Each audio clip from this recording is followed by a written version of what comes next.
All right, welcome sports fans here to another Caffeine and Exotics here at Atlanta Motorsports Park. I am up here in the booth, well rigged alongside Steven Newbold, Pete Manzanillo. We also got John Matthews rolling around the paddock here today. This is shaping up to be a fun event. We've already been going for about 30 minutes. We've got track time. The members are out right now. We got a race school going on. We got Halloween decorations out, getting ready for our member social tonight. And folks, this is a new format for us here. First time we've done Caffeine and Exotics here at Atlanta Motorsports Park. Welcome to have them here. Big shout out to Bruce and Misty and all the folks over at Caffeine and Octane for coming here and having this show. Guys, let's just getting this started off. How's it going today? Man, it's windy up here. A beautiful day, though. The great turnout. Looks like we're getting more and more cars by the minute. Man, it's nice and windy. The temperature's perfect. There's plenty of cars out here. It's going to shape up to be a great day. It's a great fall day here in Motorsports Park. So far, you get a favorite? You have a favorite? A favorite so far? I honestly don't know. I mean, there's a lot to choose from. I mean, I'm right here. I'm looking at a Shelby. The thing's gorgeous. I want to say it's a 350. I can't really tell. There's definitely a lot of McLarens out today. There's a good solid collection of Porsche. A lot of Vipers. There is a lot of Vipers, and it's beautiful. I left mine at home, unfortunately. You know, I saw a Toyota Corolla parked in the other parking lot, kind of caught my eye. You know, all right, I guess we're going to be back on that topic again. Anybody that caught us during Drift Night a couple weeks ago, nope. Catch on to that one. Oh, man. So when are we going to make that happen? Well, we've been talking to them. They're doing the Cosmic Drift. For anybody that likes drifting, they're doing Cosmic Drift next week over there. David Patterson, that dude in blue, is going to light up the whole track down there at Caffeine and Octane Lanier Raceway. It's going to be a fun event for anybody to go see some drifting, see some lights, see a little degeneracy going on down there. It's always fun with the drift crowd. That's a great crowd. I enjoyed that. I really, really did. I enjoyed my drift ride, too. Yeah, I was saying, how was that ride along? We strapped a mic on you, threw you in the car. That was a blast, you know. It's Bo Barfield, who runs IMSA now, had a thing when he was working at Road Atlanta. You can't impress me, but you can scare me. But that was the other way around. That was some impressive driving. In all honesty, I really wanted to get out there with you because, I mean, that just looked awesome. I mean, sitting up in the booth, sitting there talking with everybody, cutting up, and we just hear you going, woo, the entire time when you're in the car. And it was an experience for us in the booth, so it had to be an experience for you in the car. Well, he goes in there and he's like, I'm going to scare you. I'm like, I don't think you know who I am, but good luck with that. And after the first run, he's like, were you scared? I'm like, actually, no, but I was very impressed. There was some great driving. And he goes, all right, we're going to do it again. That's when we skipped to the front of the line. And, where he blew the tire out. Yes, I don't think he had any rubber left at the end of that run. No, it was fantastic. It was sparks flying there when you guys were coming up. The transition there from the infield to turn 3, and I saw sparks, and I was like, oh, wow, he really lit it up, and then I realized it was a blown tire. Yeah, well, it sounded like a blown diff to me inside there. I'm like, why do you keep going? He's like, look in the rearview mirror, and I can see the tire coming apart. I'm like, why don't you stop? He's like, I'm not stopping till you cry uncle. I'm like, again, you got the wrong guy. I love this stuff. You know? And we've got John Matthews walking around somewhere. I don't know if we can cut to John real quick, see if we can see him where he's at. Well, Will, I am down here right by the entrance where the patrons come in. I'm here with Tiana, and we're just getting some of the shots. You mentioned McLarens earlier, and we're here with a couple of them. We have this beautiful orange McLaren, and then next to this iridescent paint job, all these cars shimmering in the sun on this beautiful October morning here in Dawsonville, Georgia. So for those of you that are watching, that's where we are. We're at Atlanta Motorsports Park, just outside of Dawsonville, Georgia, nestled in the North Georgia mountains. Not a cloud in the sky, but there are a lot of patrons here enjoying all of this horsepower that is on display this afternoon. So, Will, I'm going to be touring around, but one sign that I did see on the front of one of these cars, it's probably appropriate. It says, look, but don't touch. Probably a good rule for any of the cars here. I've seen several of the owners out dusting and shining their cars to get them absolutely perfect.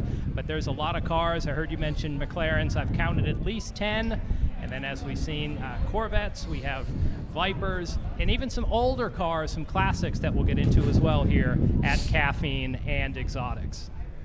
Well, that's awesome, John. That McLaren actually has a special place in my heart. Not that specific one, but McLaren in general. When I first started working here at Atlanta Motorsports Park, that was one of the first cars I got to drive on track here. And fun story about that, we actually were doing a photo shoot with Magic Mike ATL, and he gets McLarens before they get released to do his review videos and put them out. And so he had talked to our team and said, hey guys, I want to come up. He said, hey guys, I want to come up and do a photo shoot with this new McLaren GT that they just released. And I said, yeah, sure, why don't you come out and enjoy it with us? And of course, he shows up, and the car's on a flatbed. He's in his 720, and I thought he was just coming in the car. And he looks at me and says, hey, well, I need somebody to drive this while my photo guy takes pictures and video. And since I was the senior guy on the team, he tossed me the keys, and I got to hop in it and do some lead follow laps with him. And we were doing, hot track, full speed laps, and the best part was I go, where's your camera guy at? He goes, oh, he'll be here in a second. And about 3 seconds later, you hear the schwa, schwa, schwa, schwa as the helicopter comes landing in, and there's this camera guy in the helicopter ready to go. We got some great footage. Got that awesome shot of the helicopter just diving in, fighter pilot style, coming down the front straightaway. Man, if we had this sky deck built then, that'd have been crazy. The blades of that helicopter would have been eye level with you as he was going that fast and that low, keeping up with us out there. And definitely a special memory for me here. That was all the way back in 2020, so it's been a few years since then. I've gotten to fortunately drive a few more things out here, and I know you have, Pete. You'll be driving out here later today. We'll be doing parade laps. Maybe, Steve, you can hop in for a ride, too. I think me and my crew, I think, are going to hop over to the kart track. If you guys didn't know, there is a kart track right across the street right here. Amazing karting, 55-mile-an-hour karting. Probably one of the best experiences you'll ever have karting in general. 16-turn course. I can't remember the exact elevation change. I know it's a 40-story drop. 43 feet on the back hill, yeah. It's an adrenaline rush. You guys definitely need to get out there and try it. It'd be like parking your car on top of race control here at the main building and just driving right off the edge. That's what the drop is like out there on the car track. That kart track was genius. It really was. They, when they were paving the hill back there, they had to get the same machine that they used to pave Daytona to do that curve at the bottom of the hill because of how steep the grade is. Really good. If you ever walk the banking of Daytona or Atlanta Motor Speedway, it's incredible. Yeah, and you can definitely feel it in your pants too when you're going over the crest there, and you feel the whole cart get light, and you got no pressure on those back tires, and that hill comes on you real quick. The bottom of it, and you got to slam on those brakes, and that's where a lot of people spin out, and that's why we call it Thrill Hill. I remember the first time I went on track in an X30, an Ami X30. It was a Praga kart. I don't remember exactly whose it was. I think it was at the time when we had Praga here. But I was wide open. I didn't know that I necessarily needed to lift, and I actually lifted, but not in the way that I wanted to. I lifted entirely off of the ground. I was 4 wheels off the ground coming over turn 2, and I almost peed myself. Now, used to be a turn worker out there. What is that like being the guy recovering the carts while they're still coming over the hill? Okay, so let me just be honest. I've had some scary incidents before.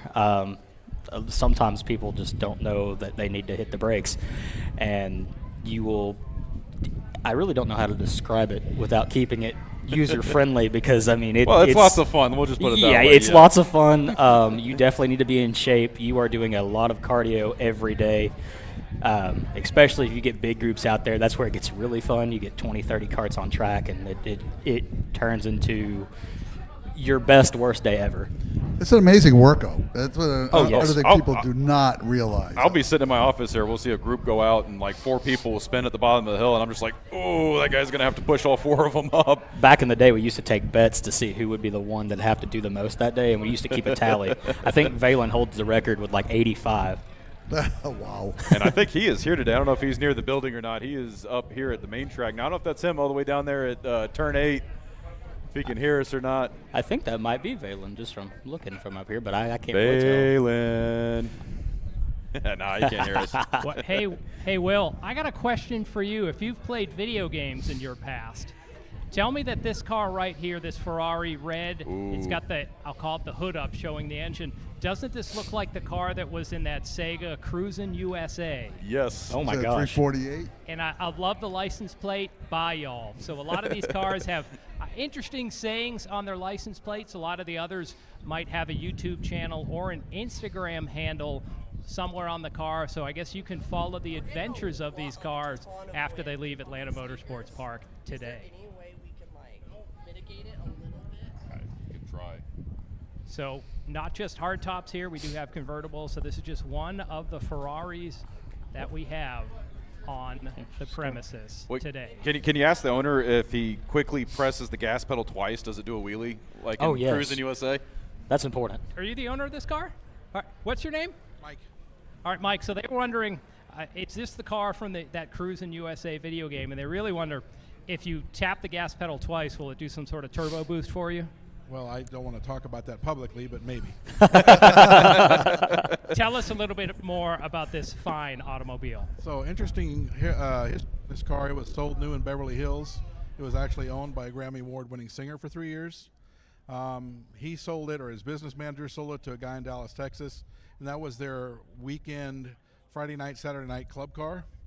And the guy decided eventually to get an Audi R8 V10. I got wind of the car being for sale. I went to Dallas, drove the car a little bit more, negotiated again, made the deal, and I drove it here to Atlanta. And it's been here actually in Dawsonville now for about 14 years. All right. Well, Mike, now I imagine you might not go to the clubs on Friday and Saturday night. Is there a place that you like to drive it up here in North Georgia? Yeah, I love to drive it in the mountains through the twisties. It's a lot of fun. It's just, it's a go-kart on testosterone, basically. All right, well, thank you, Mike, for coming out and supporting Caffeine and Exotics today. Mike had talked about an Audi R8. We have one of those on the premises as well. So fans, we have some vendors out offering some food, but I believe 150 exotics here on the South Paddock. A lot of different cars to look at. We'll keep trying to give you some stories from down here on the paddock. We'll send it back up top to Will right now. Thank you, John. We can officially say this is the largest Caffeine and Exotics we have ever had at Atlanta Motorsports Park. Well, you're not wrong. No. This is the first. But you said Audi R8. Hopefully we can get there and find the owner of that. That's another car I got to drive here at AMP. That was one of the early days we used to do the Audi driving experience here. I do remember that. I actually got on track. Did you ever get to go through that? I got on track a couple times with the Audi team. That was fun. Definitely would love to do that again. Yeah, I was in the classroom. It was funny because that was when they came out with the RS line. They had the TT RS, the RS3, the RS5, the RS7, and then the RS8. The Audi R8. And everybody put the Audi R8 as the car they wanted to drive, and they had to tell everybody, look, you get to drive two cars. They're like, no, I'll do 2 sessions here. No, you got to pick another car. And of course, I picked the RS7 because who doesn't love a big saloon car? You can fit the whole crew Max in there. speed. Let me tell you, I have never had that much fun in a four-door car, and that's coming from somebody that has owned several Dodge products. Well, we are down here, so maybe the viewers are seeing Tiana's shots. We have the Audi R8 on screen. Oh, there it is. Interesting. It's next to the iridescent McLaren. Here we have this very matte black finish on the R8, and with we'll call it the bonnet up in the back, you can get a great look at this V10 engine, the cross members, making sure everything stays secure. Unlike daily drivers, a lot of these exotics are mid or rear engine cars, and some of them have the hood up so you can get a look into them. A lot of carbon fiber as well. This one is rated R. I love that tag. Yeah, I was about to say the same thing. So again, just one of the many cars that we have on the premises this morning. And those cars, anytime you get to drive anything with a rear engine, they're so much fun on track. The balance, the cornering, and especially with those Audis, they've got that Quattro system. The all-wheel drive is phenomenal in those cars. You can be pre-apex, get on the gas, and the car just knows how much torque to give each tire and keep you from spinning out. Now, speaking of apex, Will, do you have a favorite corner on the track? Ooh, that's a hard one. I am a big fan of turn 6, drifters bend right there, but yes. Race Control is not a big fan of me going through that turn because if he sees tires spinning, you're usually getting a black flag. But honestly, probably my favorite complex is probably 11 through 13, that back section from the bottom of the hill to the top of the hill. It's such a fun part. And, from here at the tower, you can't really see it. But when you're going out of sight here, just past what you can see from the sky deck, it's a real flowy section of track where just a light tap on the brakes, and you lose about 60 feet of elevation in a real short period. And you dip, and the car almost bottoms out, and then you're hard on the gas up a 100-foot hill. And at the top of that hill, it's a blind right-left sweeper, almost like Laguna Seca. So you'll crest the hill, and you go right back into almost corkscrew-esque type turn. and that dumps you out into the big double sweeper apex, or the double apex sweeper that is turn 14. And to be honest, that whole complex, just when you get it right, it feels so good. So my personal favorite on the track, I love turn 1.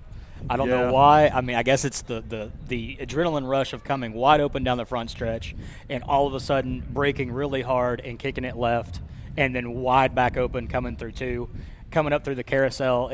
The whole track is amazing. If you've never been on the track, you definitely need to get on the track. Yeah, the entire track is a technical 16-turn layout. You are never driving straight. You are going from one side of the track to the other at all times, and it is, you know, it's the kind of track you can do 1,000 laps out here and you can learn something new every single time. Well, you guys are just talking about the main track. We'll have to talk about the karting track in a bit. Do you want to let the members or the visitors here know? We do have some food options for them. We have the IGY 6 coffee truck, Smokehouse doing some catering, as well as Super Taco.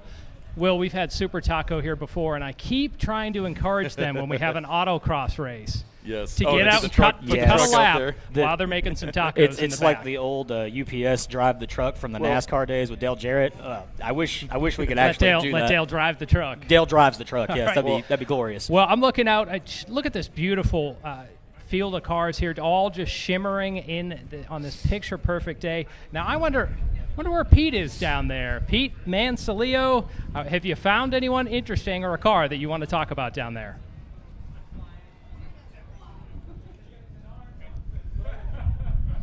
Pete's probably soaking it all in out there. It's just so awesome down there. He's probably down there with the Viper crew and just looking at Vipers. Hey, how awesome is it, Will, to have Caffeine and Exotics here? We do want to give a shout-out to them and mention that the next Caffeine and Octane will be coming up the first Sunday in November down at the Town Center Mall. Now I've seen Pete. Yeah, Pete's down Looks there. like he's got a trying to Corvette talk. there. So, Pete, take it away. Might be having some technical difficulties down there. Can you hear me? Yeah, we got there you we go, now. Pete. Hey, yeah, so this is a 2019 Z06, 650 horsepower.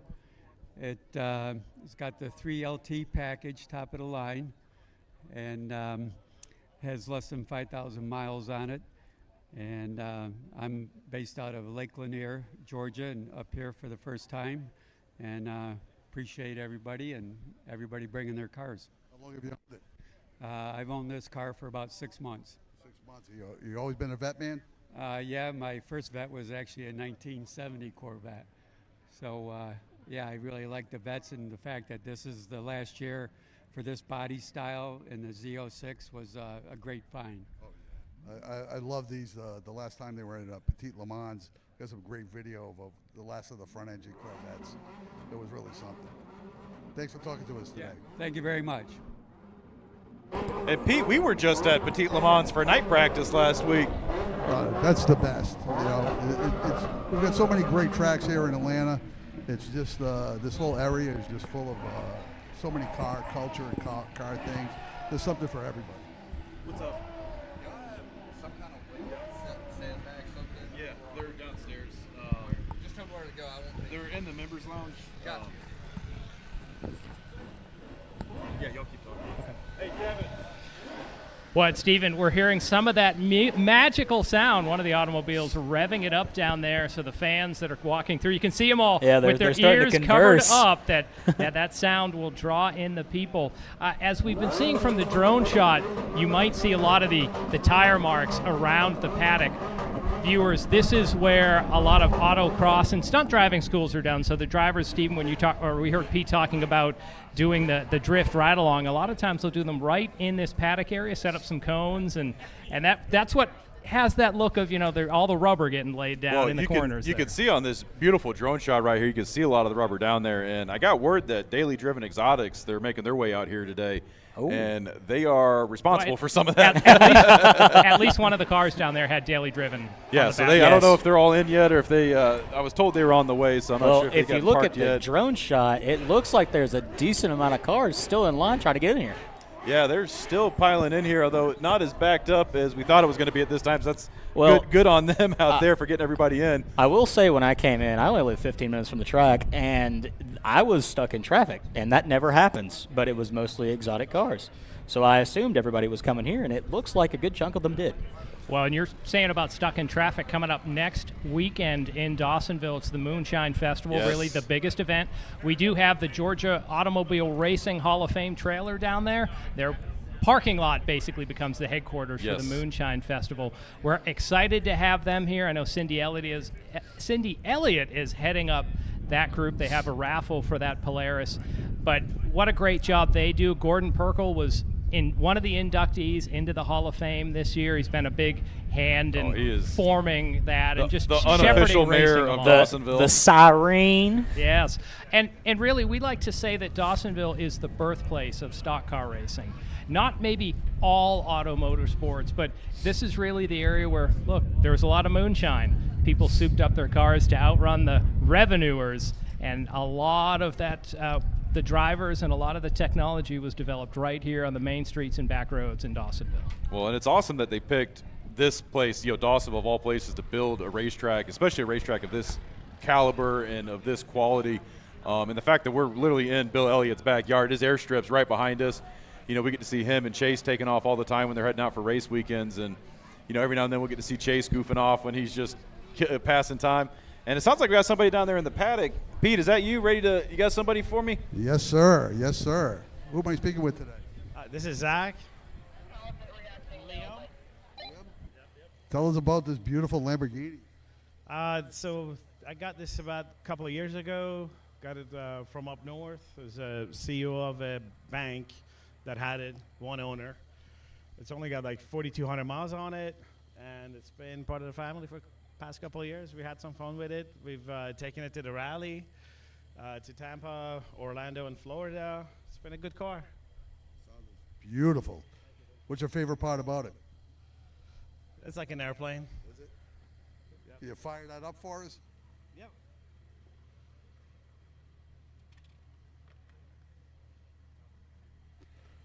Well, maybe we get this beautiful V12 sound.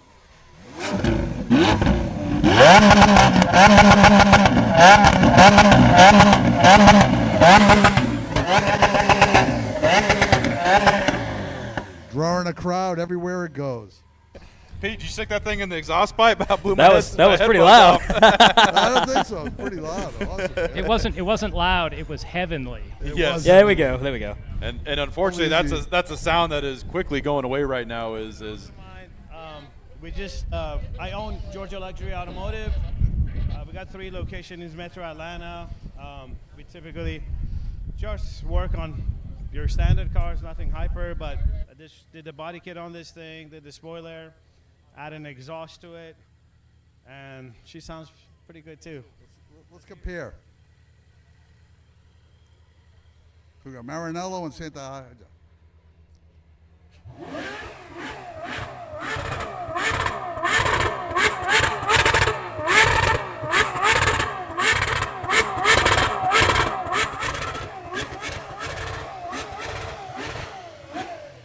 What do you think, Will? Pete, that sounded awesome. I don't know, man. I'll take both. Appreciate your time with us. Thank you so much. Yeah, and if anybody can hear us down there, you want to come hang out with us up in the booth. We're up here on the Sky Deck. We don't bite. Come talk with us. We're still got about an hour and a half left here in the show. And while I got everybody's attention, we are going to do a driver's meeting at 12:30 for all the exotic owners. So if you do want to get your car on track today, we are going to be doing parade laps at 1 o'clock. And if they need a fill-in driver. Yes. If we're just saying up here. Yeah. I've got 2 willing drivers. If you are too timid to get on track, I've got 2 courageous volunteers. I even brought my race suit today, and I also brought my helmet. So if you guys really want to go down, let's do it. Mine will maybe be a little bit more like driving Miss Daisy. Oh, okay, all right. Although, speaking of which, they do have a Rolls Royce in the back, which has that feel of, we think of exotics as muscle cars, and we've seen a lot of those, but high-end luxury as well. Bentleys, Rolls Royce are here on the property. We did have a private event for Bentley a couple years ago. They brought a bunch of their Continentals out, and seeing a bunch of 6,000-pound sleds going around the track at speed was quite a sight. I mean, they still have amazing performance, but the craftsmanship that goes into one of those. I still keep thinking, when I saw the Rolls Royce down there, even though it has the doors, the suicide doors on the back, I still keep thinking, do you have any Grey Poupon? when I see a Rolls Royce. The crazy thing with those guys is they're so quiet when you're in there. I mean, you'd be 100 miles an hour down the front straightaway, and it's like you're sitting still in the parking deck. What's that very famous Italian, like, you know what I'm talking about? Like, that's what you hear when you're driving it. Oh. It's so smooth. That's what it feels like. It's a fine concert. Yes. Now, we also have some, I'd almost say, antiques out here. I can see looking down there was one old Ferrari right under the screen for Caffeine and Exotics. And then we have, I wish I knew what the Roadster is. It's the blue and orange one over there. Definitely has that look of maybe a Shelby. I believe it is a Shelby. Yeah, I've seen a bunch of old Porsches out there too, some 944s, 924s. Actually, yeah, right next to it is I believe that's the silver Porsche out there. So it's a mix of cars that we have here. You know, new, we have luxury, and some true classic exotic machines. We also have cars on track too, which actually right now we just got motorcycles. So if anybody wants to go see him turn some laps, pit road is open, so you guys can walk out here, get along the fence. Make sure you don't stand on the Armco, but you can get up. You can see the cars on track. We actually have some exciting race starts that we're going to be doing later today in the show. If you look down pit road, we got those Radical SR1s parked down there. And they were actually just on the camera, the Aero Group's cars, where they had the Radicals, and then a couple of NASCAR on cars on screen. Will, what's the story behind specifically the NASCAR machines? The number 88, so these are Hendrick Time Attack cars, and the number 88 is actually one of Dale Jr.'s old chassis. And so the Hendrick team, they'll take retired race chassis and fit them back out and get them ready to go for road racing. Time Attack, road racing. Pretty much you tell them what you want to use it for and they'll set it up. So I need to consult with the Aero Group about getting in that car at least one time, especially on this track. I don't think I've done anything that horsepower-wise on this road course. Those things are, when they first got delivered, they had them ready for sound. I'm not sure if they've got the baffles back in them or not, because they were here for about a month. They were getting shaken down, and then they hit the road with those cars. I know they took them to Daytona, to Charlotte. And when they're at those tracks, baffles come out. That thing's at full tilt. Full tilt, full sound. We are coming up on noon, so for the people in attendance here or those watching on the stream, we do want to let you know, if you want more information about this facility you're at today, go to atlantamotorsportspark.com. There you can find out about all the amenities that are here, as well as membership options, what you would get for participating. And even, Will, we have the condos that are out behind us. This is, I believe, phase 2 that's been built. You can find out about what else is planned for this fine facility. It sounds like we got Pete down there with another guest. Pete, who do you got? Wade Williams. Wade, what a beautiful 512 you have here. Tell us about it. Thanks. This car is owned by Merlin. It was commissioned a few years ago by a client. He bought a 512. He wanted some upgrades, so everything came apart. It got stripped down to the bare metal, and it was redone with all new stuff. It's got big brakes. It's lowered. It's got a lightweight crankshaft, titanium rods, custom pistons, custom cams, different ring and pinion. We spent 4 years building a hot rod. Wow. And these things were these federalized originally, or did they have to be imported and federalized by the owners? None of the 512 boxers were federalized for the United States by Ferrari. They were all brought in black market car. This one was federalized, and then a bunch of the stuff was taken off, and now it's just back to custom. Let's go over a few things. Tell us about what we're looking at right here. So this is a flat 12, 5-liter. This one was not made any bigger. This one, actually, the crankshaft in it is out of a 512M, which was the last of the flat 12 engines Ferrari built. It is. It's a super lightweight crank, titanium rods. We put custom pistons in, like I said, custom camshafts. We just did everything to make it a nice hot rod. It looks like a hot rod. Just beautiful presentation. And nothing like that gated shifter. That's correct. It's interesting because with the gated shifter, there's so much engineering that has to go in because the shifter has to go into a specific place.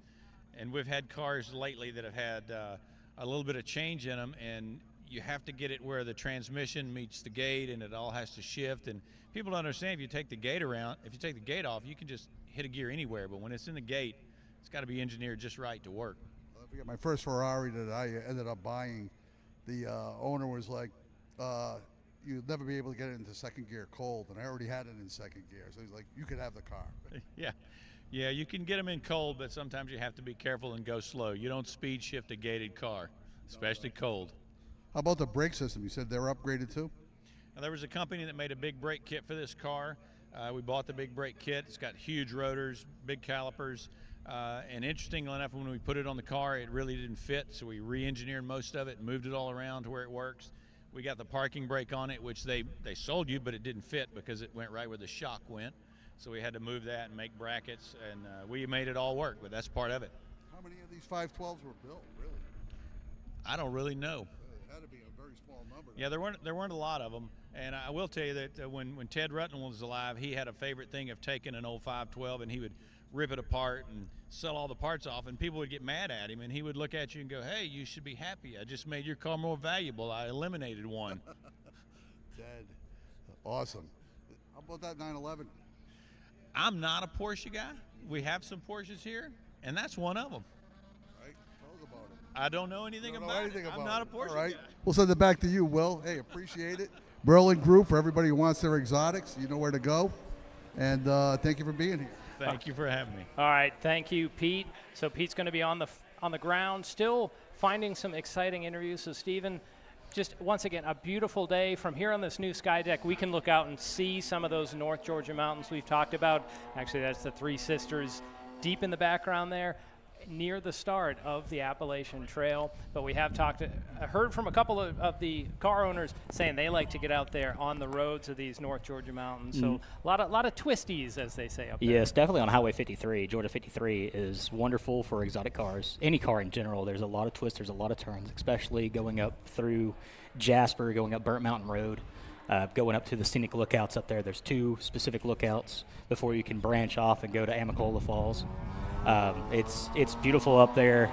There's always people up there taking pictures. Right now is the perfect time to head up north. Look at all the leaves changing colors. I mean, you could see the scenery changing around the track. They can see a little bit in our background, but you're right, the foliage starting to change. So a lot of festivals locally. For the viewers at home, we would just encourage you to go down to the bottom, whatever platform you're on, hit that like button, do a share, and do a follow or subscribe. So every time we go live with content, you will see what we're producing, including some of these great cars here. There's another one, Steve. So we talk about the balance. There we have the BMW, and I believe that is with the Merlin Auto Group that's down there. They have that nice, beautiful AMP sticker across the windshield. Now, I will say we've heard several of the owners say not only do they get one of these cars, then they go and start making modifications. Yes. So expensive toys, I believe. When I came in, I did see a heavily modified Tesla with a body kit. And I would really like to see if that person is here, because I would like to talk to them up here in the booth. I want to know everything that they've done to that car, because it looks very, very good. Well, the Tesla, when they do autocross here, the Teslas tend to be the fastest on the track. That instant torque that an electric motor gives you, there's no engine sound, there's no spin up. You just hear tires ripping on the asphalt as they literally seem to go from 0 to 30 in about a blink of an eye. I think that's one of my favorite events here is when we do time attacks and the road course setup. Well, I need to take you out in our Tesla. Oh, yes. Because we've got our unplugged performance Tesla. If anybody saw it, parked out front of the building, I think that's the one I was talking about, the one with all the body kits? Yeah. Oh, yeah, that looks good. That's unplugged performance Tesla. So we bought that from Unplugged as a kind of a show car, demo car. Okay. We are one of the largest charging facilities in Georgia. So we've got 10 level 3 superchargers. We've got a whole bunch of level 2 chargers. Those are kind of the plug it in, go karting, it is what it is. The fast chargers will get you done in about 25 minutes. You go from 20% to 80%, which for driving on track, that's a real big thing, because you're not going to get robbed of track time due to a dead battery. So we do have member open lapping happening right now, a couple of cars out on the facility. Will, I'm hoping to hear some more of the carts. Will they be doing the member karting a little later in the day today? Yes, member carts will be on the kart track. So if you hear what sounds like a 2-stroke engine, those are the member carts out there. Which is another fun way for people to come in off the street. So I believe it's with ampkarting.com. Yes. You can literally just book a time, show up, and you can get into one of those carts that goes up to 55 miles an hour. And we are open for Arrive and Drive right now. So anybody here today, if you want to just head on back there after the show, even right now during the show, we are open for Arrive and Drive karting. And that Arrive and Drive karting can really be you're dipping your toe into the world of karting. They have karting schools at AMP, as well as a racing program that has wrapped up for the year. But during 8 Saturdays through the spring and summer and into the early fall. They'd have races, multiple different classes. A lot of people think of it as it's kids riding, but there's some adults that do race, and I'll tell you, every time I see them after, they look pretty thrilled when they're out there on a cart that, 80 miles an hour, an inch off the ground. I say thrilled and exhausted because those carts will put a number on you. The G-forces you pull, it's the closest you can get to formula racing without actually being in a formula car. After doing it for a couple laps, you're definitely going to feel it, especially on your ribs with a rib protector. Hugging, especially going through the S's, and I would say turn 14 and turn 16 is definitely a challenge. Steven, we saw a car there that had a different way to say rated R on the license plate, so we're going to send it down. Pete, I imagine you have something exciting. Take it away. Yeah, well, this one is a little rarity. It's a gated manual. Yeah, a gated manual V8. 2009, bought it and drove it 1,000 miles immediately. So it's not a garage queen for sure. It's been tracked. It had a roll cage in it at some point. But yeah, it's just a great car to have like a daily driver as. Rated R. So has it been reliable for you? It's been really good actually. Yeah, if you take care of it, especially with the transmission, those are known to give out the clutches. But if you get them serviced pretty often, it stays good. Yeah. Show a little bit of that gate.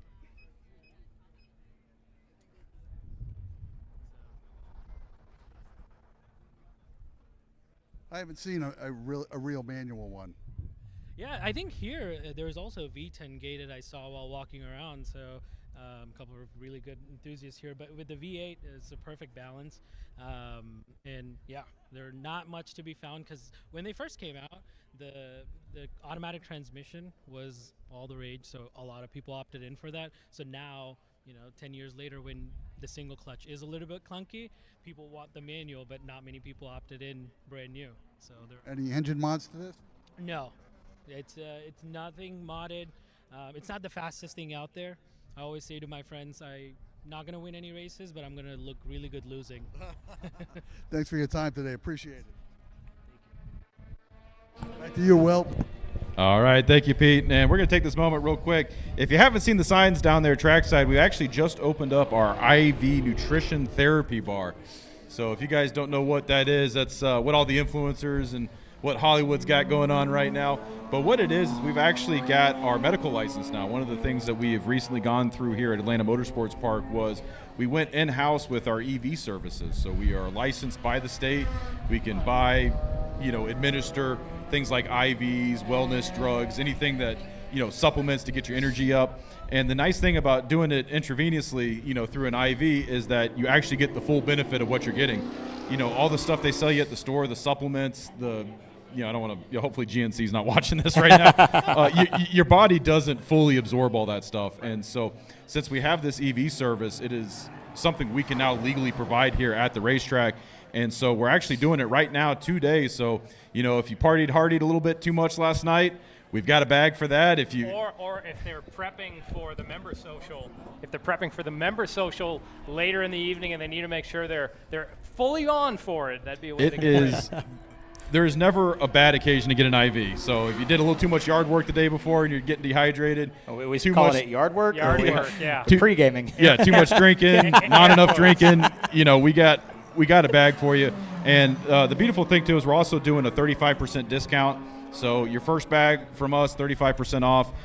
Go see them. If you're feeling bad right now, we're open. They're looking for business right now. So all the way down on the cold pits in front of the Grim Reaper, right there. That is where the IV bar is. That's an interesting thing to have outside. I did not. Okay, so we're actually going to have a member social party coming up after this, and I didn't plan it that way to put him right in front of the IV clinic. But it's awesome. So, hey, Will, so you're talking about that, but we're up here on the Sky Deck. I see a lot of people up here. So the people up on the Sky Deck, you guys having a great time here at Caffeine and Exotics? Yeah, let's hear it. Let's hear it. You guys want to get on track later? Well, we will be doing that driver's meeting in about 20 minutes up here on the Sky Deck. So we'll keep giving you some waypoints, some signs. We'll make another call in about 5-10 minutes. But make sure you set your clocks. 12:30, we're going to be doing that driver's meeting. All exotic owners, if you were in the show today and you want to go do some parade laps with us at 1 o'clock, you'll need to be up here by 12:30. We are going to do a driver's meeting, and then we are going to send everybody out at 1 o'clock, do some parade laps. So I know we were talking about new stuff that AMP has got. What's this that I keep hearing about the potential of lights? Is that something that I've heard correctly and So seen posted? we did just get approved for zoning for lights, so that is going to be something coming in 2024. We're going to have some lights out at kart track. It's going to be real exciting. We're going to be able to extend our operating hours and run some more night stuff during the summer. It's going to be fun. And it looks like Pete's got another car down there. I'm seeing a racer stripe. Is that a Mopar, Pete? What are we looking at? We got a Viper pit here with a bunch of Vipers. And who am I speaking with? Brian Jordan. Hey, Brian, pleasure. I'm Pete Manzolillo. Tell us a little about your 1 of 45 ACR here. It's a 1999 model, black with silver stripe. Basically all original car, fairly low mileage, about 30,000 miles on it.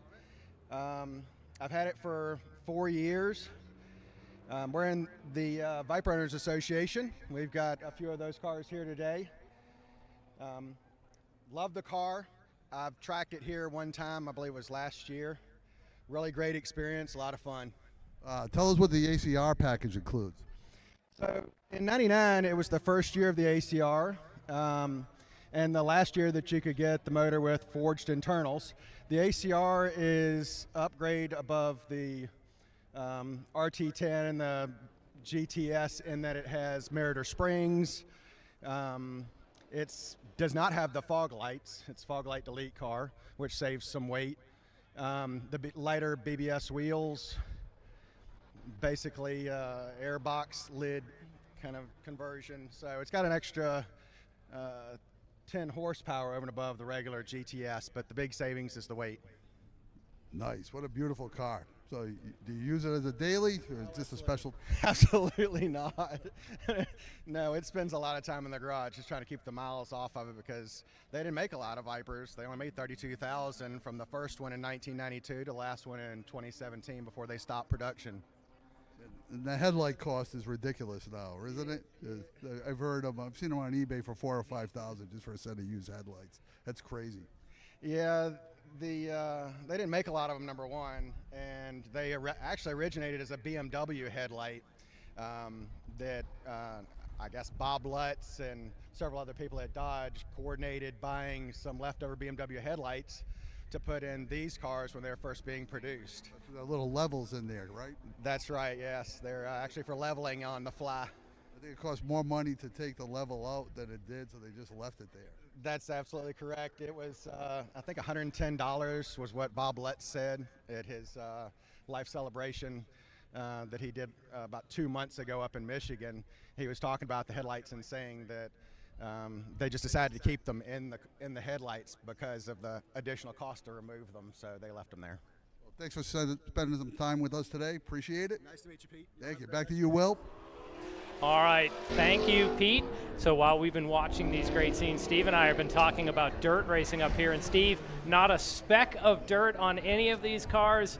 These cars probably never touch dirt, but one thing I have to say, different environment, but the people here, so friendly. They just love cars here, and when you get around car people, doesn't matter whether it's dirt, whether it's circle track, road course, or just enjoying fine automobiles. A lot of great friends to be made. You could definitely talk about all forms of racing, especially out here. I mean, with the road course, there's the road course racing. I mean, we've got the drifting events that we occasionally do out here at AMP.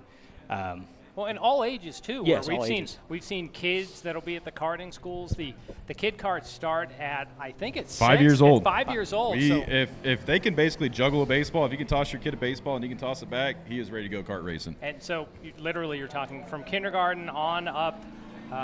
I guess you'd say from what? From 5 to 105. I'd say pre-K to whenever you can't hold the wheel anymore.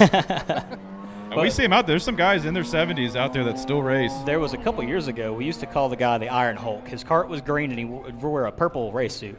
And I'm pretty sure this man was in his mid-80s, and he was running shifter cart, and he was still keeping up with the young guns that were out there. You know, the guys that are usually in the shifters are usually younger. I'd say about 20, 25 max.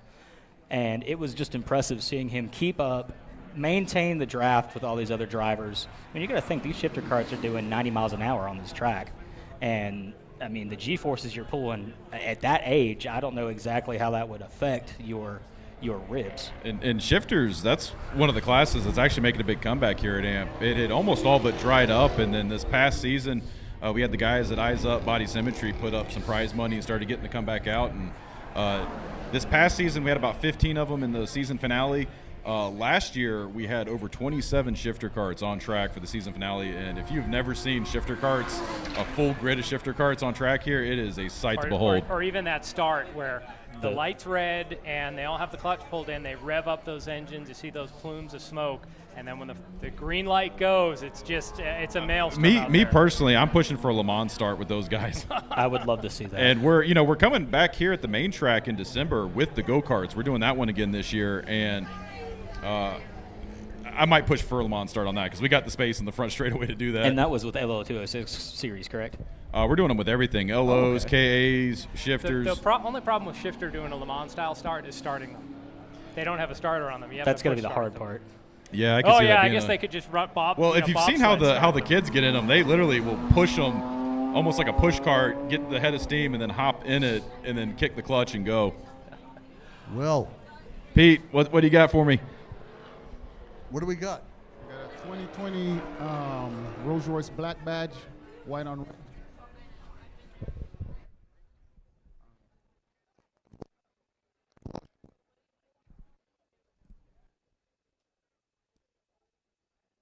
Hey, Pete, you're cutting out on me.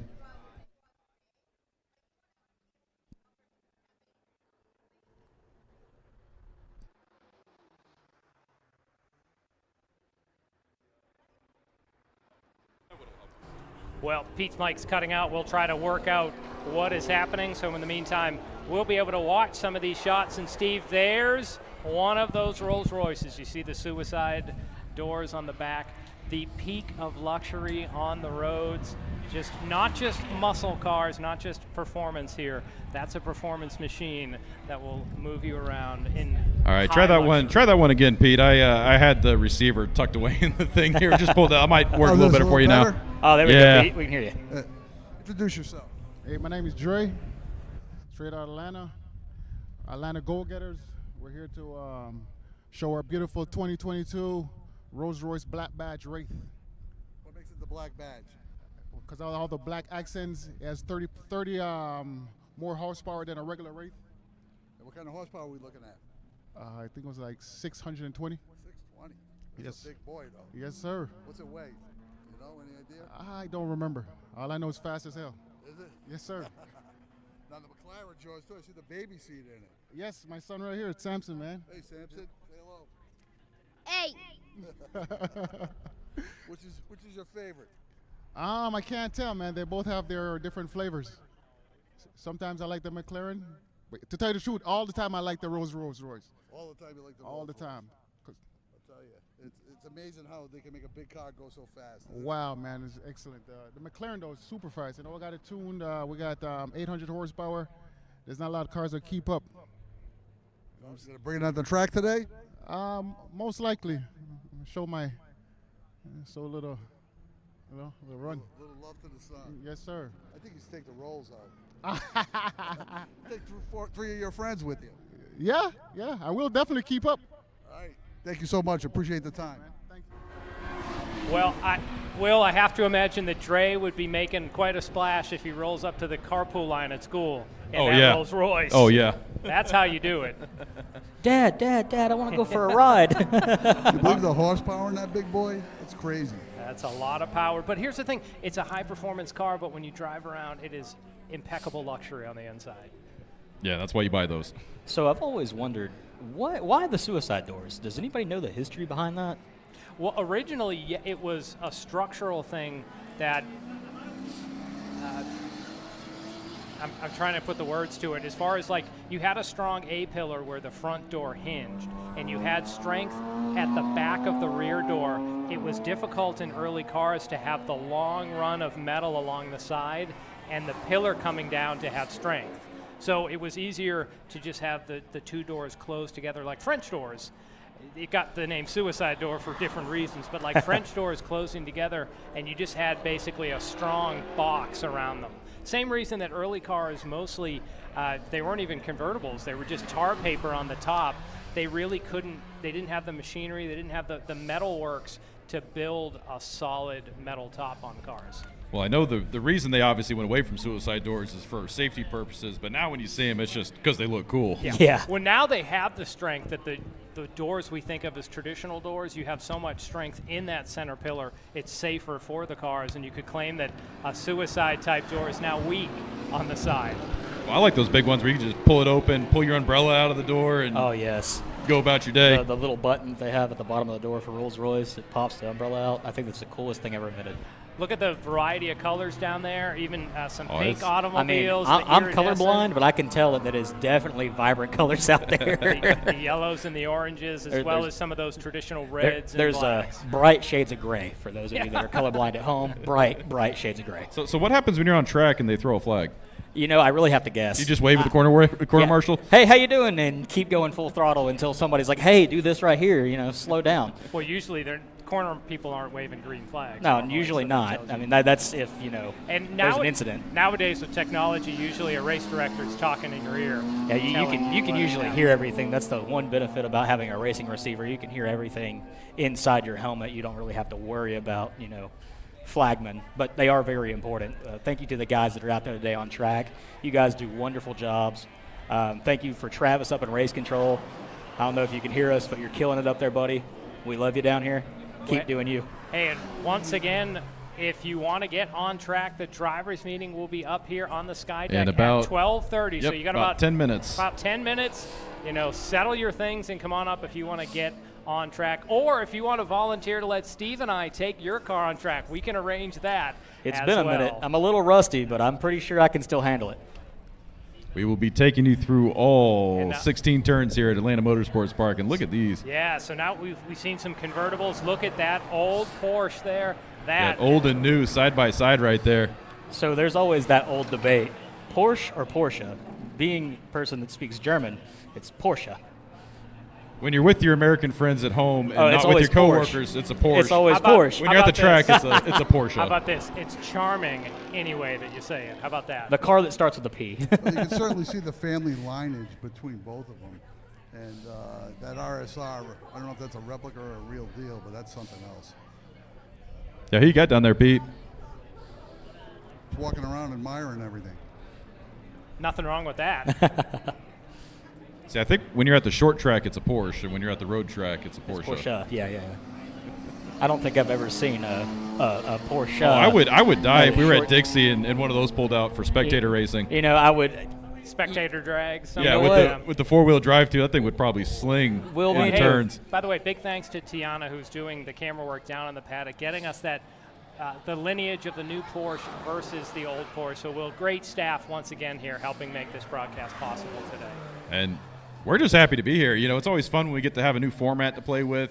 This is our first Caffeine and Exotics show, so hopefully we're doing a good job here with all of it. We hope you guys are enjoying the show. Definitely the drivers are. All the cars that showed up today, we are so thankful you guys decided to support us, support this event, to come out here today. We're definitely excited to take you out for some parade laps. I'll be leading that drivers meeting in about 5 minutes, so if the drivers want to start making their way up here to the Sky Deck, we'll be doing that shortly. For those of you unfamiliar with the building, there is a flight of stairs over here next to the IGY6 coffee truck. If you guys haven't gotten any coffee from them, you definitely need to stop by. I just had a caramel frappuccino with a shot of espresso, and it's probably one of the best coffees I've ever had. Well, it looks like a good solid line of patrons waiting to get one of those, Steve. And we need to see if they can get a shot of that beautiful RXC down there. I can see it right there in front of the basketball course. I believe that is one of our members, John Hope Bryant, just pulled up. Give him a follow on Instagram. But I believe he just purchased that car. That thing is beautiful. He's got it decked out in that blue, white, and gold livery. If you're from Dawsonville, you got to love that color scheme. Now, Will, that would be one of the cars that's not street legal here, correct? Believe it or not, I don't know if that specific one is street legal or not, but I know that car can be made street legal. We actually have one over here in front of the in front of the aero garage. But what they'll do is they'll put a button in it so you can actually get the car to street legal height. Wow. So it'll actually raise the ride height on it.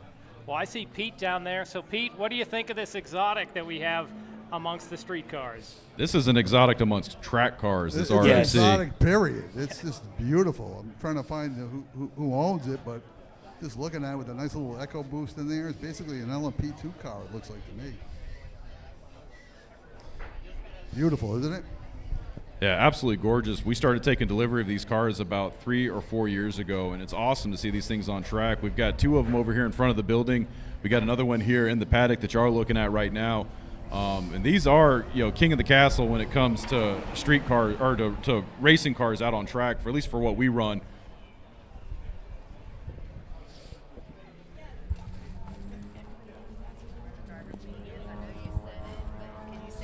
So, Steve, look at those shots that we're seeing of the inside of this. Definitely a machine built for racing, and that's what we see. It's a higher end than what we see in our primal racing school. It's also what we see when we have the main track championship racing series. All right, I'm going to have to let you guys go. We're going to get this drivers meeting underway. All right, guys, if you can see me up here on the deck, we're going to be up here on the deck doing this drivers meeting. I'm going to put this mic down. We're going to get the program back to John and Steven, right, and we'll get this meeting underway. Guys, well, wait. Well, this is a the trap. show is yours. Don't All rug it. All right, thank you, Will. Steve, this is a trap, and here's why it's a trap. See, then he's going to say we can't get on track because we didn't go to the drivers' meeting. We're standing right here. I guess that counts. We can say, yeah, we're close enough. We're close enough. We can hear what he's saying, maybe. I don't know. Hey, guys, I got John O'Brien down here with the Radical. Well, take it away. This is a beautiful piece of art that happens to be a track car. They've already said a little bit about it. It's got 3,500 cc, 650 horsepower, about 2,200 pounds. Normally I'm in with my race instructor, Kevin Clifford, in the passenger seat. And even with me and him in the car, it still generates about 2,000 pounds of downforce at 140 miles an hour. I did a 130 with him in the car on an instructor lap at Road Atlanta last week. So that's wicked fast. Just really not pushing the envelope on the car. It's still wicked fast for any car. It was passing everything on the track. It is an incredible piece of machinery, and I'm honored to be associated with it. It's art. How long have you owned it? About 5 months. I've only driven it 6 times. That's why the 130. It's more the car than me. That's why the time is so incredible, because it's a 120 something lap time at Road Atlanta car. What have you driven before this? I had an RXC, a KTM Expo GT4. That was challenging but beautiful to drive. This car is much more confidence inspiring. And I have a Ford Shelby GT350R. I'm a member here, as they mentioned. That's also here. Jeremy Porter and the team does a great job here, and anybody is considering should want to be a member here. It's pretty cool for anybody who loves cars. We all love cars, and we love this thing. Thank you for bringing it today. Appreciate it. My pleasure, and I want to thank Mike for selling it to me. Mike and the guys at Primal. Let's go for a ride. Oh yeah, I'll be in it. Thanks. Back to you guys. All right, thank you, Pete. Stephen, I just got to say, to think of 2,000 pounds of downforce on the top, pushing down on the car, that's basically having half of a car on the roof pushing down without any of the negative side effects of the weight. I've never been in a car like that one in particular, but I have been in an SR1 Radical back when we did a caffeine, or not caffeine anxiety, it was Clean Culture at what used to be Turner Field. I don't know the name of it. It's something South Park or something like that field. But that was definitely an experience, getting to take that car out on Capitol Avenue and get to drive it down Capitol Avenue, and minus the potholes in downtown Atlanta. But that's another story. Or the random metal plate. Oh, all right, I got a quick announcement real quick, guys. This is the last call. If you're wanting to drive your car on track and you are in the show, one of the exotic owners, we are doing that drivers meeting right now. We are on the second floor of the clubhouse right here where you got all the snacks this morning. And for all the spectators here, we actually got a treat. The Radicals are about to pull on track. I see them pulling off pit road right now. So get ready. They're about to come by and do some race start practices. So definitely go get on pit road if you are a spectator. They're going to be practicing race starts here coming up shortly. But I need all exotic owners. If you want to do the parade laps later today, I need all exotic owners. We are doing this drivers meeting right now on the second floor of the showroom. So come up the staircase right here on the side of the building and go right in the showroom. But we are getting that underway right now. All right, thank you, Will. So, Steve, I got to say, you know, people that love cars, this is the place to be. I've seen some friends sort of filtering through the crowd. So I just say to everyone that's out there, make some friends while you're here. Enjoy your time at Atlanta Motorsports Park. Steve, we've seen the overhead shots from the drone. As it moves around, you can see the sun glistening off either the hoods or the windshields. Just a gorgeous day here in North Georgia. Now, I will say with the friends, I do have some friends down here in the paddock. They're not even paying attention right now to me. But a bunch of my friends actually came in today. I've got 4 friends here from all out of state that just came specifically for this car show today. And big thank you to those guys coming out, hanging out with us.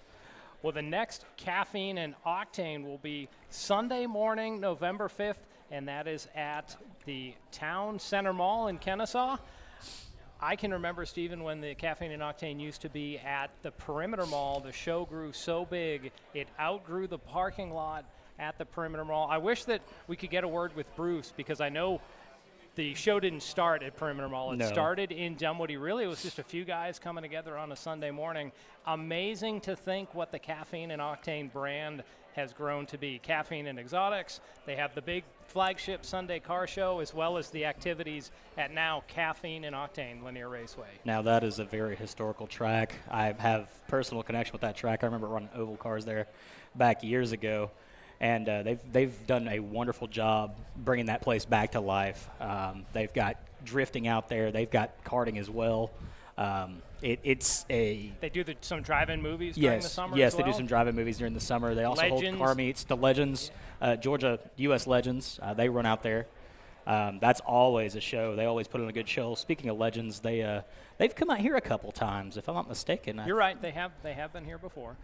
So business about to be picking up here. Looks like we have Pete with someone that we might want to hear from. So, Pete, take it away down in the paddock.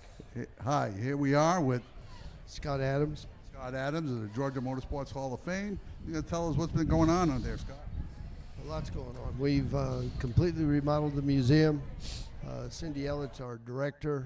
She's done a phenomenal job in getting the museum improved.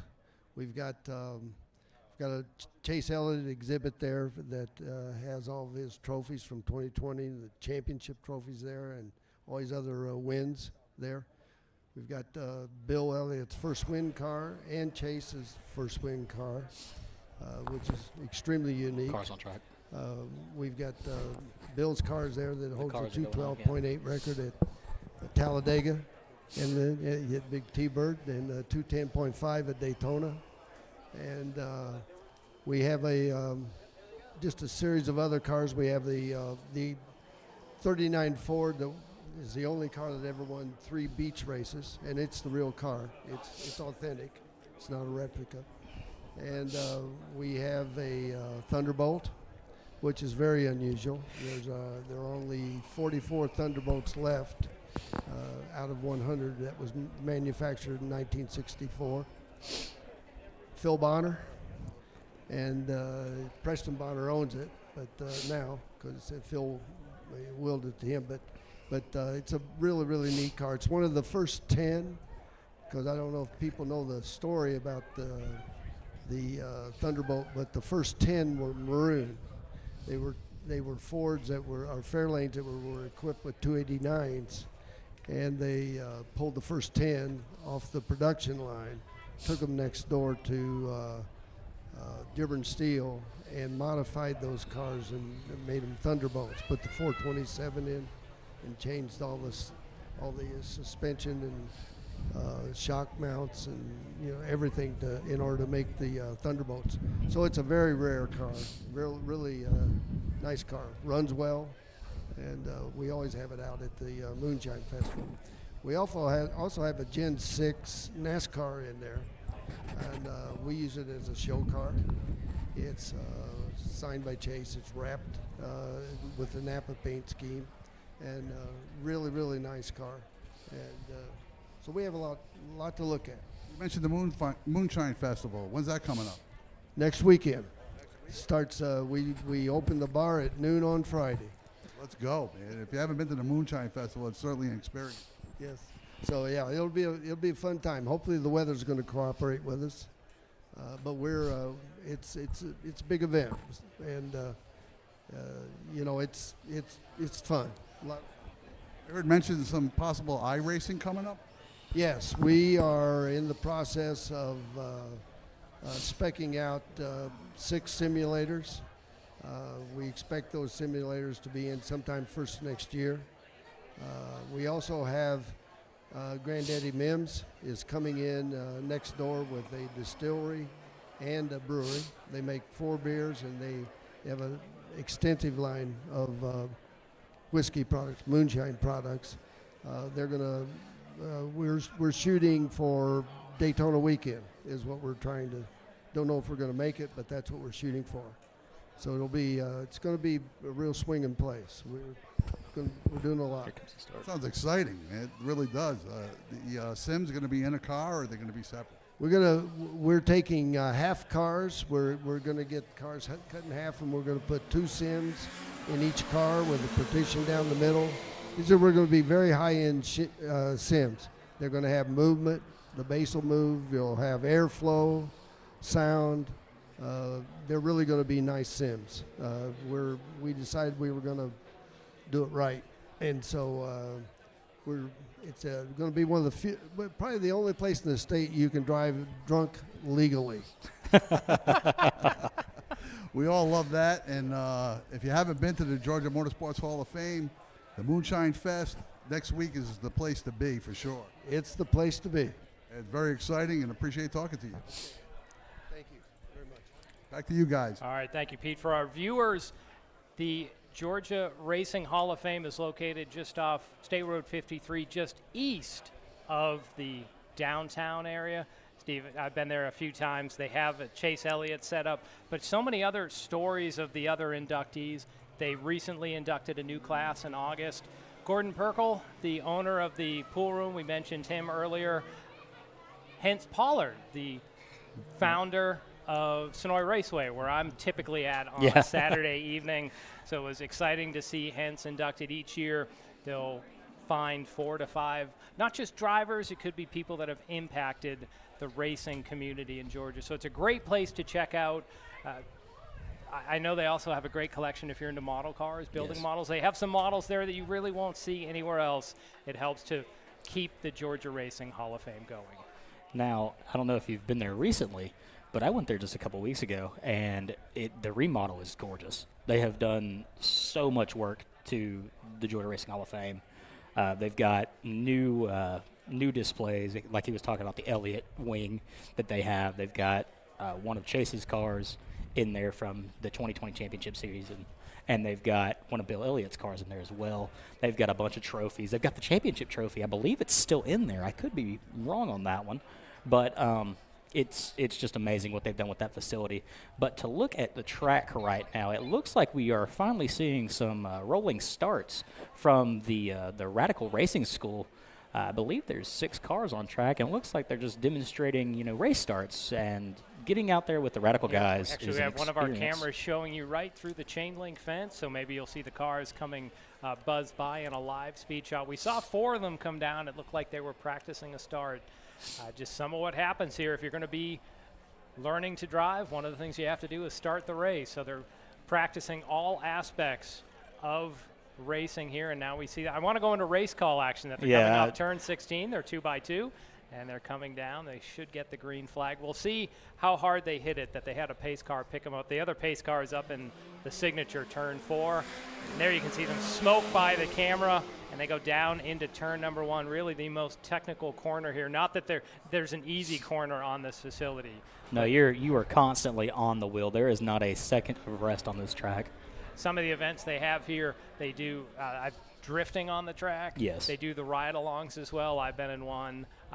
harrowing might be a way to describe the experience when you're out there. But not so harrowing here as you're seeing the shot in our south paddock once again. Thanks for coming out to Atlanta Motorsports Park for Caffeine and Octane. Over 150 exotics on the property, still glistening in the sun on this beautiful fall day. You know, the hardest part about starting is keeping it side by side and not jumping the start. I know in oval racing it's not as difficult, but in road course racing you have to watch every little aspect of the driver beside you. You have to know exactly when they're pulling off, exactly when to accelerate, and especially if you're going 2x2 here into turn 1, you really have to pay attention to your braking points and your apexes. I've seen some racing on the main track where they try to go 3 wide into turn 1, and usually someone ends up in the beach. In the sand pit. Now here is a hot-looking engine. Pete, I'm hoping you have a story behind that set of headers or intakes. I can't find the owner, but we're going over here for a 59 356. And who am I speaking with? My name is Bob Corliss. Sorry, Bob. Bob Corliss. Hey, Bob. Pleasure meeting you. I'm Pete Manzolillo. I'm a Porsche guy. And what a beautiful car. Tell us about it. So I've owned it since 2006. I found it in Atlanta. Spent about 2 years, full nut and bolt restoration on it. And bought it basically so my wife and I could do these, I call them gentleman rallies in it, right? I grew up in Germany and I was around them a lot growing up as a kid. And so we did that with a local guy in town here. Of course, all the interior stuff and instruments and so forth is sent out to the Porsche specialists around wherever California, most of them.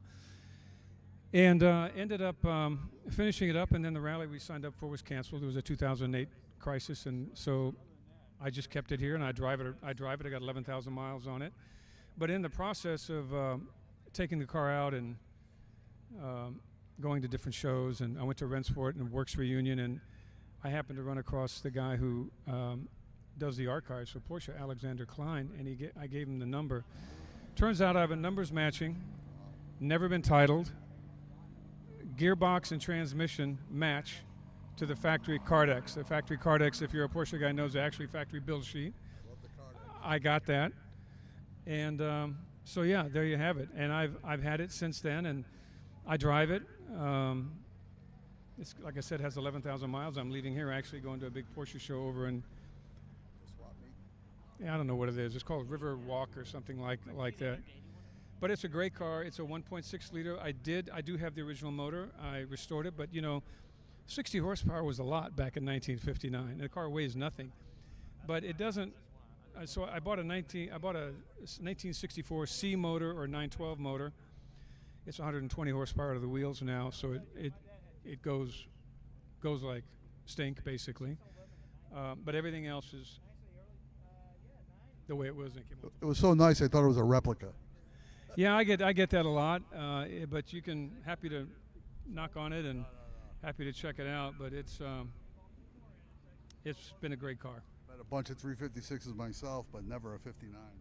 You don't see many 59s anymore, and as you probably know, the A Coupe is the last what I call real hand-built Porsche, because Porsche was growing exponentially back in those days, and if you just take a look at the sculpture of the car, there isn't a flat spot on the car. Everything's round. It's really noticeable in the front of the car. In 1960, they went to a little wider, a little flatter, less curves, more manufacturing friendly. Hey, appreciate the time and have a great day. All right, thank you much. Back to you guys in the booth. It's time for me to get on track. All right, thanks, Pete. Steve, just think of some of the words that we've heard the car owners say, like the engineering, the performance that goes into them, but that owner mentioned the word sculpture. These are pieces of art that just happen to move at very high rates of speed. Now we're getting a good shot if we turn to our right here. A drone shot. Our boy Jeffrey up there taking care of all the drone shot action, especially on course, getting a good video of us up here in the booth, up here, a nice view of the sky deck. He's doing a wonderful job today. Also do want to give a thanks to, as we mentioned, Tiana's down in the paddock, and we have Shalon keeping us here on the sky deck as well as up in the booth. we have Mikey Lane and Michaela Denny, our producer, for this afternoon. So we are getting into the waning moments of the car show. If you haven't already, if you're watching online, please give us a like, a follow, a subscribe, as appropriate for the platform that you're watching, so you will find out the next time that we're producing content. Well, it looks like we are coming into single file restarts here. Let's see how now this goes. You're in the starters booth here. I believe this is Jonathan on our camera, right in the starters booth. This would be restart practice. And there goes the green flag flying. And I don't know if they can hear it at home. We can hear that wonderful sound. We're on this new Sky Deck. And Will, I know this is one of the things AMP is so excited about, that the patrons that are looking out literally look down upon the race cars, what close access they can get as they're enjoying the racing. Yeah, no, they literally come underneath your nose. Like if you sneeze, they're getting snot on the windshields. Like yes. This, you are on the track on this Sky Deck. It is probably one of the best additions we have had here in a long time. I love the fact that we've now added a lighting system right here. I would say since they probably paved the parking lots, this is my second favorite addition I remember here. when they did the paving of the parking lot. That was, what, 3.5-ish years ago? And then you know, I'm a little ADD, but when they painted the lines on track, the striping, that for some reason that was very soothing. Yeah, I agree with you. I remember when we first did it over at the kart track years ago.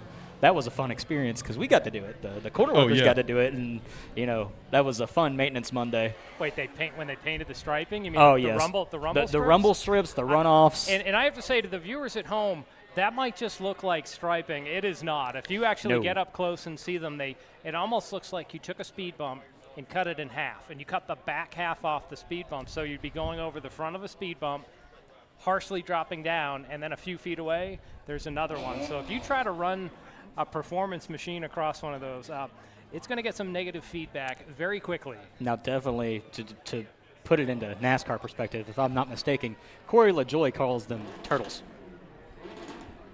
Especially at the Roval at Charlotte. They're also, I believe, in the road course world, they might be called sausages that are out there when they get. And sometimes those can actually cause Formula cars to get into the air. So you're seeing one more of our drone shots. Some of the cars you're seeing starting to move about. That means they'll probably be on the track shortly. But for the fans that are here, I hope you have enjoyed your time here at Atlanta Motorsports Park. You can still stay and enjoy. But over 150 exotics. We've seen domestics. We've seen European cars, classics, as well as Carins. We've seen everything. And real quick before I get out of the stand here, because we got to start releasing these guys for parade laps, just wanted to touch on a couple upcoming events that we have here at Atlanta Motorsports Park. We've got our big race series, our season finale, round 8 of the the main track summer series. That is coming up on November 11th. And then we've got the big 2-day karting weekend coming up the weekend after that on the 17th. I will. Gotta stop when those race starts are going by. And I don't know if our sound, if they hear it at home, but we hear it, and we love that sound. And then we'll wrap up the season. We've got the big Karts on Main Track event coming up the first weekend of December 1st through 3rd. That is always our favorite event of the year. The kart guys love to stretch the legs out on those karts. Where else can you see an LO206 doing 80 miles an hour but right here on the front straightaway at AMP? Those are some things to look forward to because I imagine they must be bump drafting the entire way way down down moving. The shifter carts hit triple digits out here. Yeah, the triple digit and the shifter car. I believe the fastest has ever been on the track in a shifter was 109, and that was, I want to say, Porter Aiken that set that record. They're not really aerodynamic, but it doesn't typically matter because most kart tracks are so small. It's literally like driving in a living room. Yes. By the time you would get to top gear, you're going to be back on the brakes for the next corner. And I will actually keep the mic on me as I walk down there so we can keep the conversation going for a little bit longer until I lose you guys. But I'm going to leave it with you guys. We'll stay live. We'll cover the parade laps for anybody watching at home. And I'll let you guys sign off whenever y'all get tired up here. But we've really enjoyed it here today. We enjoy all you guys, all the fans, everybody for coming out. We hope you have enjoyed it here. I hope you enjoyed it enough that you want to come back if we do this again next year. So, we've been starting this partnership with Caffeine and Octane, and we've been real happy so far. We did that kart race with them about a month ago. Now we're doing the exotic show up here, and we're hoping for next season we'll have more kart racing, more exotic shows. And Will, I'm hoping maybe we could get a camera shot or a drone shot to see the line of cars. This is bumper-to-bumper traffic that you want to see. If we could get a shot of that, Steven, they're all the way down to where the cars are going to go on to the pit all out. right, I'm going to start heading down there real quick, and if you guys want to hop in any cars, just come find me. Well, I'm sure someone will give you a ride. Definitely will. It was good hanging out with you today. So as always, guys. So the most beautiful thing about this is look at all the spectators that are lining the catch fence right there. That's the most beautiful thing I've ever seen. Having a good time here, enjoying a beautiful day in the North Georgia mountains. So once again, if you want more information about Atlanta Motorsports Park, go to atlantamotorsportspark.com. You can find out about the amenities here as well as member pricing options. Well, you know, that's one of the fun things here, because we used to be pretty strictly members only, and we've slowly been doing more and more of these public events, and so it's always awesome to see this place alive, to see this many cars out here, to see all the fans, to see, you know, every square inch of balcony space covered, all the pit roads. It's such a great sight. And we also have that sound. It's not just the sights, the sounds that you get here as well. As we're in the month of October, you start to think of haunted houses, hay rides, but of course here, it is about horsepower. It's the smell of, I'm going to say it, it's the smell of caffeine and octane. That's probably the most cheesiest line I've ever said in a broadcast booth, but it's wonderful. I love the smell of the race fuel first thing in the morning. That's what gets me going. So we have Porsches in the line. I see Lamborghinis in the line. I see Audis in the line, just from my vantage point. There's a couple Corvettes, it looks like, up there up front. Definitely a lot of Ferraris. Hardtops, convertibles as well. So we got an NSX out here, one of my favorites. Ooh, left-hand drive, or right-hand drive, too. So I have a feeling for the fans that are here, this is going to be one of those moments. If you haven't taken every picture you can, get your camera out. Maybe you're going to want to get some video when these cars start to make their way onto the track. This will be a keepsake moment here at Atlanta Motorsports Park.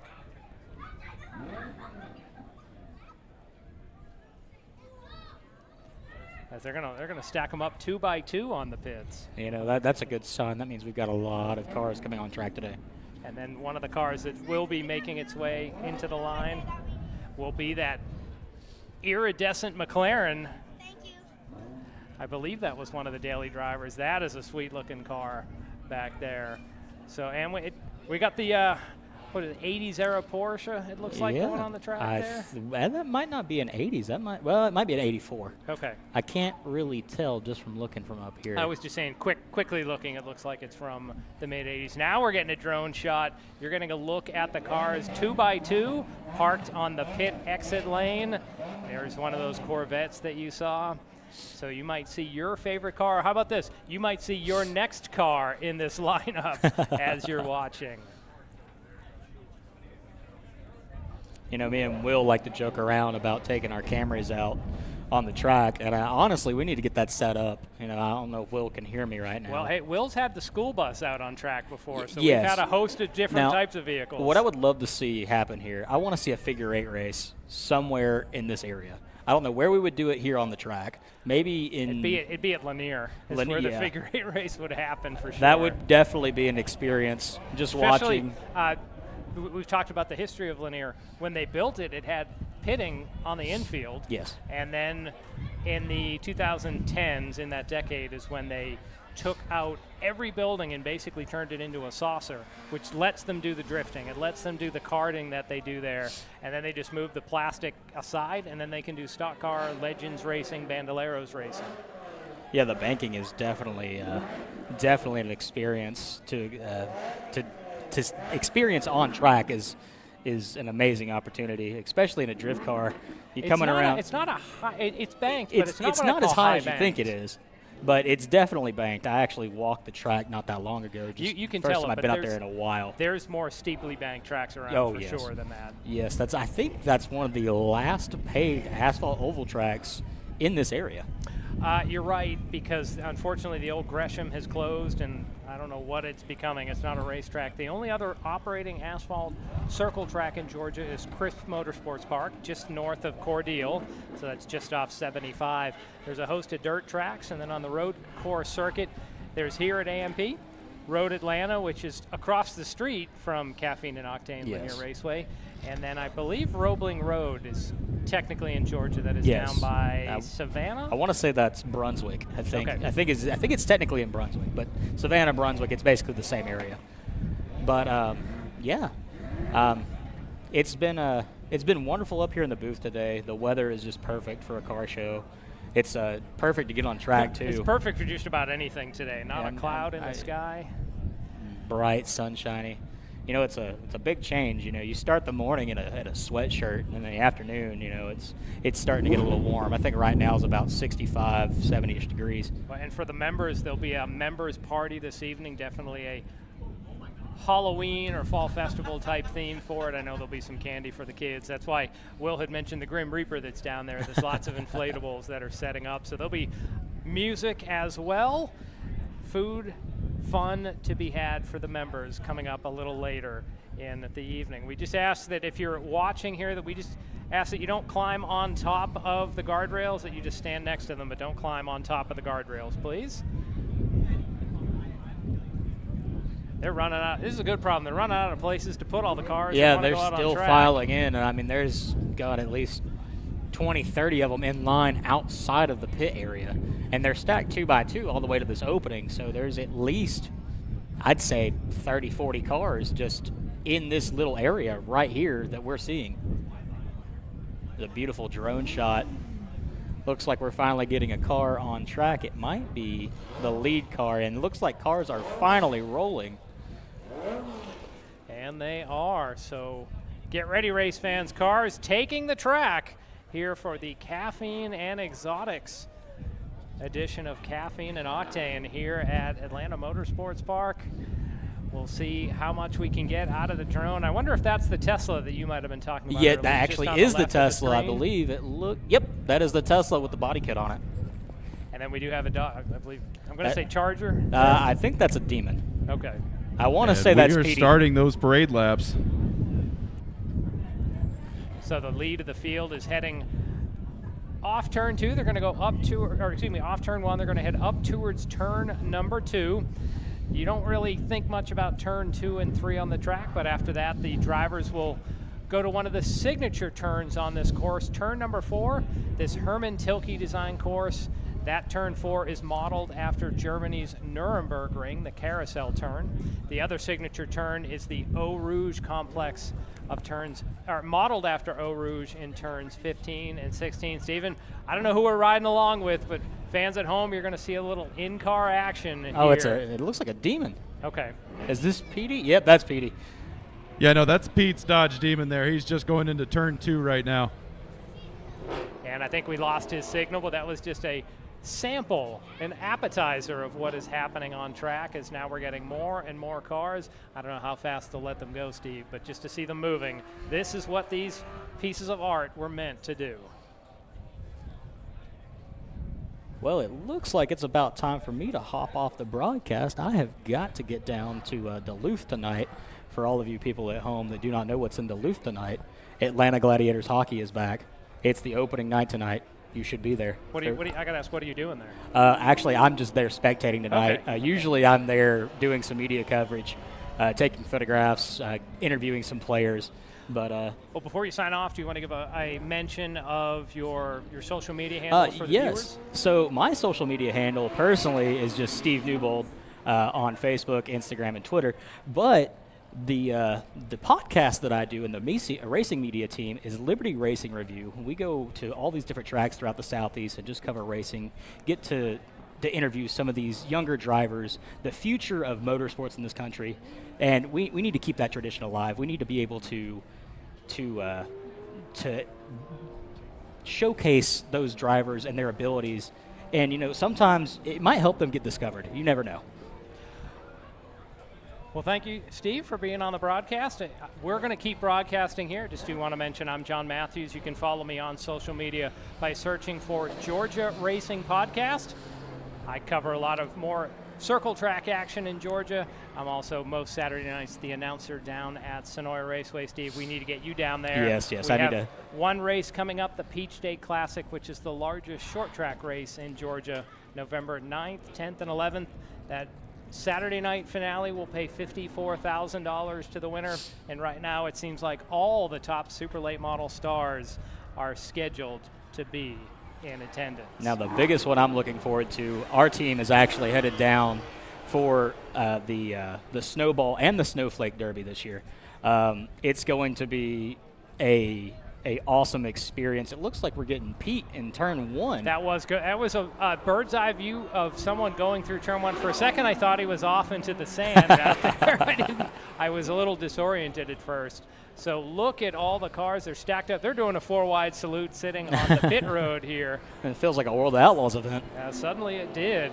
So maybe they're having to limit how many cars are going on track. They're picking up some speed. So, Steve, thanks for being part of the broadcast.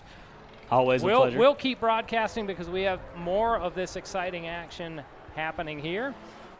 As again, we have a flotilla of cars set up to get their chance to be on track. We've seen Porsches, BMWs, Ferraris, Lamborghinis, McLarens. Okay, we got the true truth. Steve's going on track. I understand, Steve, it's the dangerous job of a journalist, but you're putting your body on the line for science out there. And we're going to continue broadcasting for a while here at Caffeine and Exotics at Atlanta Motorsports Park.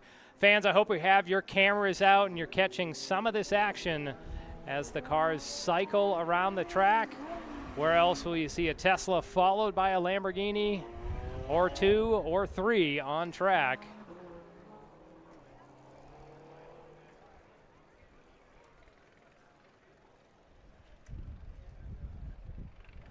As well as we have that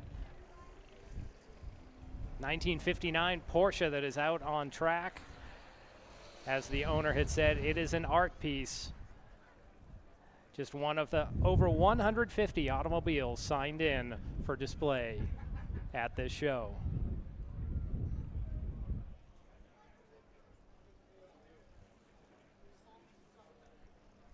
We have crossed 1 o'clock Eastern, so we're going to keep the stream going for a little bit more so you can see things are breaking down in the paddock. I'd say about half of the vehicles have made their way to try to get a chance on this 2-mile track. Once again, race fans, if you want more details about Atlanta Motorsports Park, the activities that happen here, you can go to www.atlantamotorsportspark.com. There's a 2-mile track for a main track for automobiles, as well as the karting facility wrapped into the rear of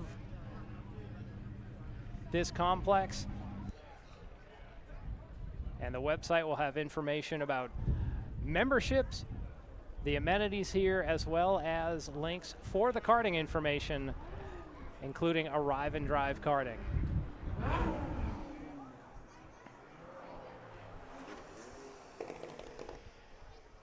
Now I'm going to give one shout out. I wonder if Will is out there enjoying himself down on the paddock, or he might be strapped into an automobile.